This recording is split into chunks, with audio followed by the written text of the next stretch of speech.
سنة مسحدن بركي بتعلو وانا حرن ملالو أبزقوا أهدف إشمت مزمزع نتم كل سبب دوا مسكرزع زمن مسافتي مننا بعرف ماما زمن السندري لا تعصر قاما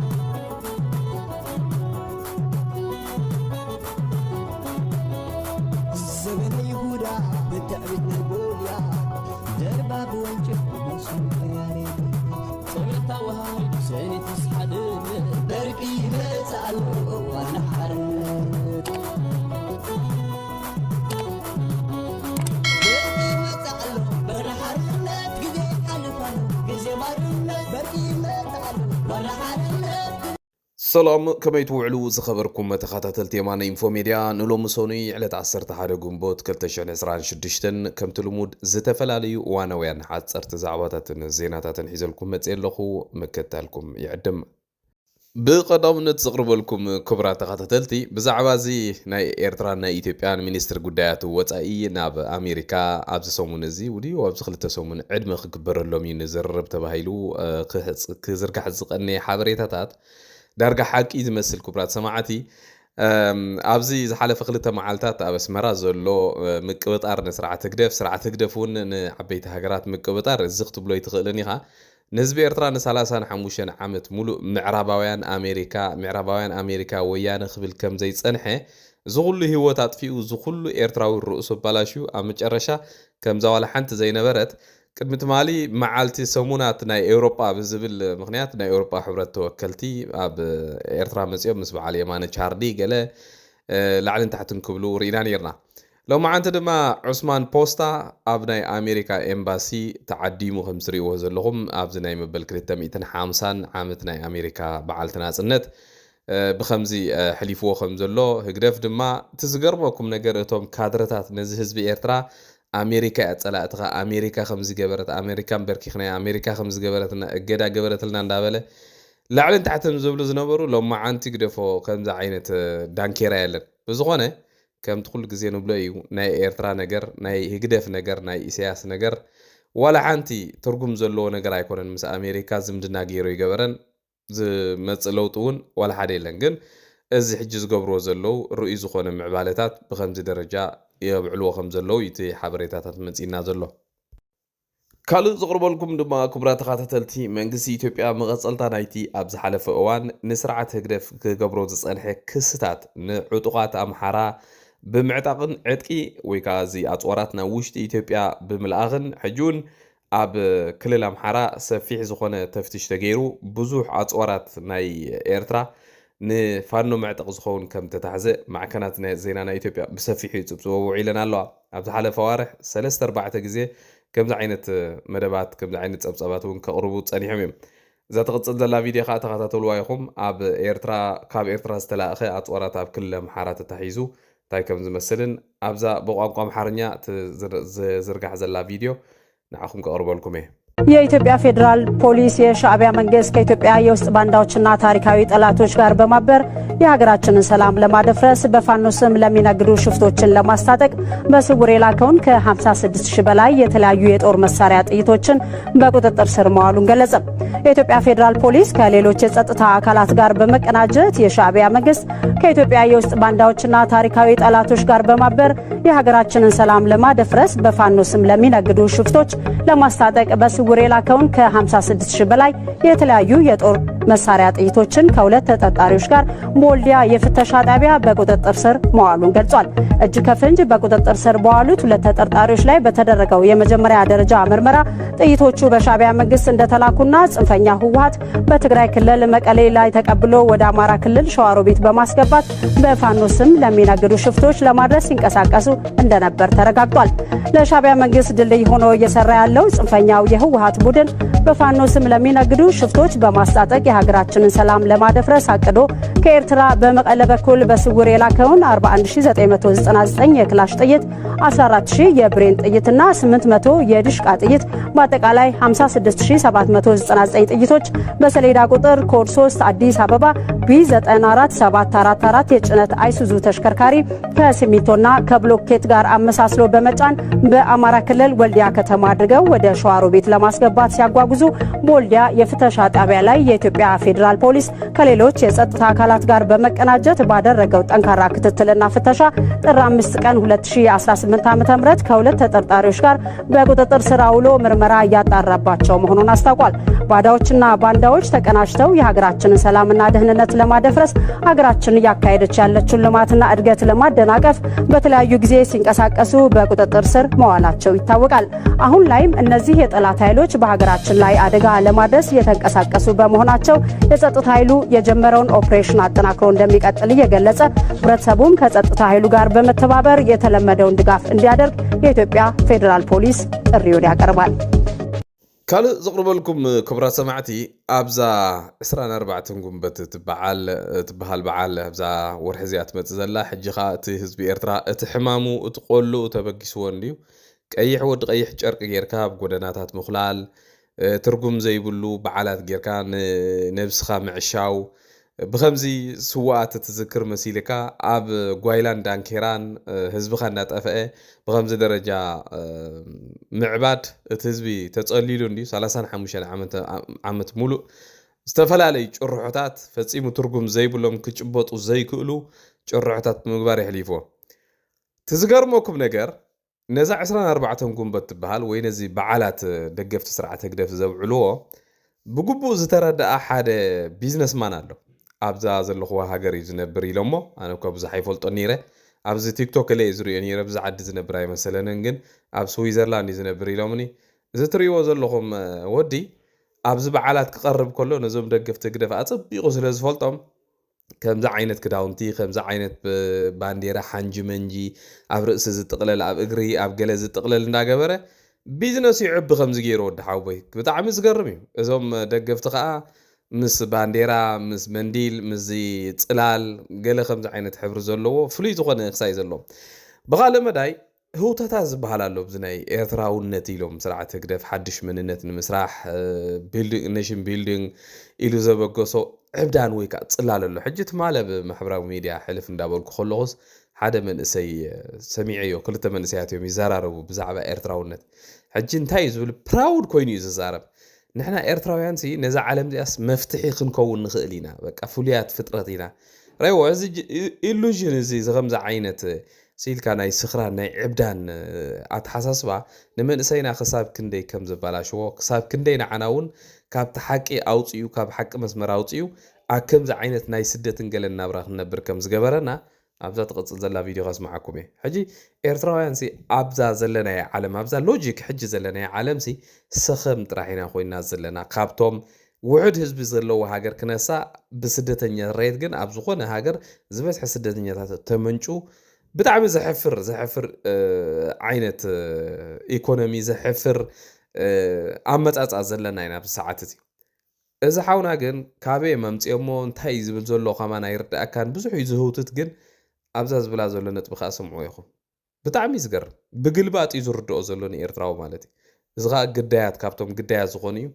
እዚኣ ኻ እስከ ነስማዕ እያ ብመንገዲ ትግረስ ከንኺዳ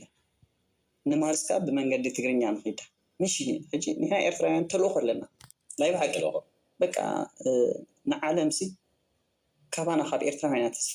ተስፋ ዓለም ሲ ካባና እያ ዝብል እምነት ኣለኒ በቲ ባህልና ያ ሞነት ቢካውስ እቲ ኤርትራውነት ዝብል ሲ እንታይ ያለው መስለክ ሓይሎ ሰይና ይኮንና ንምካሕ ኣነ ሕጂ ብኤርትራውነት ይምካሕ ሰብ ኣይምካሕ ነው ኣነ ይምካሕ ሕጂ ስለምንታይ ክትምካሕ በቃ ገለ ስፕሪት ኣሎ ምካሕ ካስፕሪት ስለ ሞ እንታይ ስፕሪት ሕጂ ኣበይና ዝመፀካ ስፕሪት ዘሎ ወይስ ንኩሉ ሰብ ዝመፀ ስፕሪት ኣሎ ማለት ብፍሉይ ማዕረኹ እንድሕር ከምካሕካ ዝኽእል ነገር ኣሎ እንታይ ፍሉይ ነገር ኣሎ ንዓኻ ዘጋጥመካ ሓደ ሰብ ኩሉ ዘይጋጠሙ ሕጂ እቲ መልክዕ ከም ዝበልኩ ብዓይኒ ይረአኒ ብልብኻ ኢኻ ትሪኦ ከምዚ ሎ ኦፍ ኣትራክሽን ዝበሃል ምሻ ኣሎ ከምዚ ንዓይ ዝመስሉ ሰባት ይደልያ ኣነ ምክንያቱ ምስኦም ጥራሕ ክነፍር ዝኽእል ምስኦም ጥራሕ ኣብ ሓደ መቃብር ክቕበር ዝኽእል ምክንያቱ ሓደ ዓይነ ዘይተሓሰብቲ ኮንካ ክስራሕ ኣይትኽእልና ካልኡን ምስኡ ዝተተሓሓዘ ኮይኑ ከምዚ ዝብለኩም ፀናሕኹ እዚ ስርዓት እዚ ነዚ ህዝቢ ኣዕቢዱ ርእሱ ኣብ ዘየለ ፋንታ ዘእትዩ ኣብ ዓለም ፀላእቲ ባዕሉ ፈጢሩሉ ኣብ ዓለም ፍሉያት ምዃንና እንዳነገረ ወዲ ኢሳያስ ኣፈወርቂ ባዕሉ ኣብ ጓይላ ክስዕስዕ ኤርትራ ሃገርና ኣብዚ ናይ 2026 ዝወፀ ናይ ጂዲፒ ናይ ግሮዝ ናይ ዕብየት ማለት እዩ ኣብዛ ትሪእዋ ዘለኹም ካርታ ናይ ኣፍሪቃ ሕጂ ዝወፀ ሓድሽ ናይ 2026 እዛ ሃገር እዚኣ ዝተበደለት ሃገር ዝተበደለ ህዝቢ ካብ ዓለም ፍሉይ ዘብለና ድማ ዝኾነ ይኹን ዳታ ዘይብላ ዓዲ ዝኾነ ይኹን ዝኾነ ሓበሬታ ዘይብላ ዓዲ ካብ ዓለም ሙሉእ ማለት እዩ ካብ ኣፍሪቃ ከዓ ሙሉእ ኣብ ስሪዎ ዘለኹም ስታቲስቲክስ ሕጂ ናይ ዝተፈላለየ ሃገራት ጂዲፒ ወይ ከዓ ግሮዝ ኣሎ ናይ ባዕሊ ኢትዮጵያ ዝለዓለ ማለት እዩ ካብቲ ናይ ኣፍሪቃስ ካብ 8 ንላዕሊ 9.2% ኣብ ዓመት ዕብየት ተርኢ ኢትዮጵያ ቅድሚ ሕጂ ኤርትራውን ኣብ 1997-96 ከባቢ ከምዚ ዓይነት ወይ ተመሳሳሊ ዓይነት ዕብየት ኣርያ ከም ዝነበረት ይንገር እዩ ሕጂ ግን ከም ትሪእዎ ዘለኹም ኣብቲ ታሕቲ ክቢበሉ ዘለኹ እተን ዳታ ዘይብለን ሃገራት ዝብል እቲ ሕብሪ ፃዕዳ ኤርትራ ተለኸያቶ ዘላ ካብ ኩሉ ዝኾነ ይኹን ዳታ ዘይብለን ሃገራት እየን እዚ ውልቀ መላኺ ነዚ ሃገር እዚኣ ዘመሓድር ዘሎ ብትምክሕትን ብትዕቢትን ነዚ ህዝቢ እዚ ኣዕቢዱ ዘስከረ ድማ እንታይ ይገብር ከም ዘሎ መቸም ትሪእዎ ኣለኹም እሱ ይስዕስዕ ኣሎ ነዚ ህዝቢ እዚ ግን እዚ ሃገር እዚኣ ረኪብዎ እዩ ዝኸይድ ዘሎ ቀፂለ ዘቕርበልኩም ክቡራት ተኸታተልቲ ኣብ ቀርኒ ኣፍሪቃ ሕጂ ድማ ሎማዓንቲ ዝወፀ ሓድሽ ሓበሬታ ኣሎ ብዛዕባ ናይ ግብፂ ወተሃደራት ሰፊሮምሉ ዝነበሩ ኣብ ደቡብ ሱዳን ዝርከብ መዓስከር መንግስቲ ደቡብ ሱዳን ጠቕሊሎም ካብቲ ቦታ ንክወፁ ኣዚዝዎም ከም ዘሎ ኣብ ብዙሓት ማዕከናት ዜና ወፂ ኣሎ እዚ ሓደ ዓብይ ዴቨሎፕመንት ወይ ቢግ ዴቨሎፕመንት ኣብቲ ከባቢ ግብፂ እቲ ዝቐረበ ናብ ኢትዮጵያ ወይ ከዓ ብፍላይ ናብቲ ሬናይሳንስ ዳም ዝበሃል ግብፂ ከም ሓደጋ ትሪኦ ዝቐረበ ወተሃደራዊ ማዓስከራ ዝነበረ እዚ ኣብ ደቡብ ሱዳን ሃኒፃቶ ዝነበረት እያ ነዚ ውሳነ እዚ መንግስቲ ደቡብ ሱዳን ክወስድ ዝኸኣለ ኣብ ዝሓለፈ ቅድሚ 2 ሰሙን ኣቢሉ ናይ ደቡብ ሱዳን ፕረዚደንት ዝኾነ ሳልቫኪር ናብ ኣዲስ ኣበባ ከይዱ ምስ ኣብዪ ኣሕመድ ድሕሪ ምዝርራዊ እዩ እዚ ንግብፂ ዓብይ ፅፍዒት እዩ ካብቶም ኣብ ዝሓለፈ ዓመታት ዝሰርሐቶም ዓበይቲ ዲፕሎማስያ ዓወታት ኢላ ትገልፆም ዝነበረት ኣብ ከባቢ ዶባት ናይ ኢትዮጵያ ወተሃደራት ምስፋር እዩ ሕጂ ግን እቲ ኩነታት ተቀያይሩ ከም ትሪእዎ ዘለኹም መንግስቲ ግብፂ ምስ ሰራዊቱ ካብቲ ማዓስከር ጠቕሊሎም ንክወፁ ተነጊሮም ኣለዉ ካልእ ዘቕርበልኩም ክቡራት ተኸታተልቲ ኣብ ትግራይ ዘሎ ኩነታት ሕጂ እውን እንዳፀንከረ ዝኸይድ ዘሎ ሎማዓንቲ ዝሰማዕኽዎ ሓበሬታ ተፃሒፉ ከም ዘሎ ማሕበራዊ ሚድያ ማለት እዩ መንግስቲ እዚ ናብ ቦትኡ ተመሊሱ ዝበልዎ ናብ ቤት ምክሪ ናይ ትግራይ ማለት እዩ ብዝሕጂ ብደብረፅዮን ዝምራሕ ንክልተ ናይ ዓበይቲ ሃገራት ኣምባሳደራት ብምሕታት ምስ መንግስቲ ፌደራል ንኸረኽብዎ ሓቲቱ ነይሩ ብሰሙን እዚ እቶም ክልተ ኣምባሳደራት ድማ ንመንግስቲ ኢትዮጵያ ሓቲቶም መንግስቲ ኢትዮጵያ ግን እቲ ብመሰረት ውዕል ፕሪቶሪያን ሕገ መንግስቲ ናይ ኢትዮጵያን ኣብ ስልጣን ዘሎ ግዝያዊ ምምሕዳር እንተዘይኮይኑ ምስ ዝኾነ ይኹን ሓይሊ ንግዝያዊ ምምሕዳርን ውዕል ፕሪቶሪያን ዘፍረሰ ሓይሊ ክዘራረብ ከም ዘይደልን ዝኾነ ይኹን ናይ ምዝራብ መድረክ ክኽፈት ከም ዘይክእልን ሓቢርዎም ኣሎ ዝብል ፀብፃባት ሓቢሮም ኣለዉ ማለት እቲ ሓበሬታ ከም ዘሎ ከምኡ ይመፅእ ዘሎ ብኻልእ መዳይ ሎማዓንቲ ካብ ዝወፀ እዚ ሓደሽቲ ኢንፎርሜሽናት ብዛዕባ እቲ ከባቢ ዘፅንዑ ኣብ ማሕበራዊ ሚድያ ተዘርጊሑ ካብ ዘሎ ኣብ ትግራይ ኣብ ከባቢ መቐለ ብፍላይ ድማ ኣብ ከባቢ ማዕርፎ ነፈርቲ ኣሉላ ኣባነጋ ናይ ድሮናት መከላኸሊ ዝኸውን ዝተፈላለዩ ቴክኖሎጂ ወይ ከዓ እዚ ናይ ድሮን ጃም ክገብር ዝኽእል ቴክኖሎጂታት ኣብቲ ከባቢ ተኣሲሩ ከም ዘለውን ሓበሬታታት መፅኡ ኣሎ ክብሉ ሓቢሮም ኣለዉ ክሳብ ሕጂ ዝተረጋገፀ ነገር ግን የለን ምክንያቱ ኣብቲ ከባቢ ዝኾነ ይኹን መፅናዕቲ ጌርካ ሓበሬታ ንክትህብ ኣዝዩ ኣፀጋም ስለ ዝኾነ ብሰዓት እዚ ኣብ መወዳእታ ዝቕርበልኩም ክቡራት ተኸታተልቲ ሎማዓንቲ ማሕበራዊ ሚድያ ኣዘራራቢ ኮይኑ ውዒሉ ዘሎ ጉዳይ ናይ ፈረንሳ ፕረዚደንት ማክሮን ኣብ ሃገረ ኬንያ ከይዱ ዝገበሮ ነገር እዩ እቲ ፕረዚደንት ኣብ ኬንያ ዑደት ይገብር ኣሎ ኣብቲ ሓደ ፕሮግራም ኣሎ ኣፍሪካ ፎርዋርድ ዝብል ፕሮግራም ዝተፈላለዩ ናእሽቱ መንእሰያት ብፍላይ ድማ ኣብ ቴክኖሎጂን ኣብዚ ኢንፎርሜሽን ኣብዚ ሕጂ ማሕበራዊ ሚድያን ዝነጥፉ ካብ ዝተፈላለዩ ሃገራት ዝተዓደሙ መንእሰያት ተሳተፍሉ ናይ ውድብ ሕብራት ሃገራት ዋና ጸሓፊ አንቶኒ ጉተሬስ እውን ዝተረኽበሉ ፕሮግራም ነይሩ ናይ ኬንያ ፕረዚደንት ሩቶ እውን ዝተረኽበሉ ማለት እዩ በዛ አጋጣሚ ብዙሓት ኢንፍሉዌንሰራት ብፍላይ እዚኦም ማሕበራዊ ሚድያ ዝነጥፉ ካብ ኢትዮጵያ ካብ ኬንያ ካብ ዝተፈላለዩ ሃገራት ኣፍሪቃ ናብቲ ቦታ ተዓዲሞም ብጀካ ናይ ኤርትራ ማለት እዩ ኤርትራ ወላ ሓዲ ኢንፍሉዌንሰራት ወላ እቶም ኣብ ወፃእ ዝቕመጡ እውን ዝኾነ ኮኔክሽን ስለ ዘይብሎም unfortunately ኤርትራ ሃገርና ብኸምኡ ጥራሕ ክትፍለጥ ብኸመይ ክትከይድ ስርዓት ክሳብ ዘሎ ማለት እዩ ብጣዕሚ ዘሕዝነካ ብዝኾነ ኮይኑ እቲ ኣዘራርባ ዝበሃል ጉዳይ ሎማዓንቲ ኣብቲ መድረኽ እንዳተዛረቡ ከለዉ ብዛዕባ ናይ ዝተፈላለዩ ሃገራት ናይ ኬንያ ናይ ካልኦት ሃገራት ካልቸርን ባህልን ኣብ መድረኽ ደይቦም እንዳላለዩ ከለዉ ናይ ፈረንሳ ፕረዚደንት ሃንደበት ካብ ኮፍ መበሊኡ ብምትሳእ ካብቶም ዝዛረቡ ዝነበሩ ነቶም ዝዛረቡ ዝነበሩ ዘረቦም ኣቋሪፁ ማይክሮፎን ብምውሳድ ኣብዚ ገዛ ብጣዕሚ ድምፂ ዓው ስለ ዝብል ዘሎ ድምፅኹም ደው ኣብሉ ምክንያቱ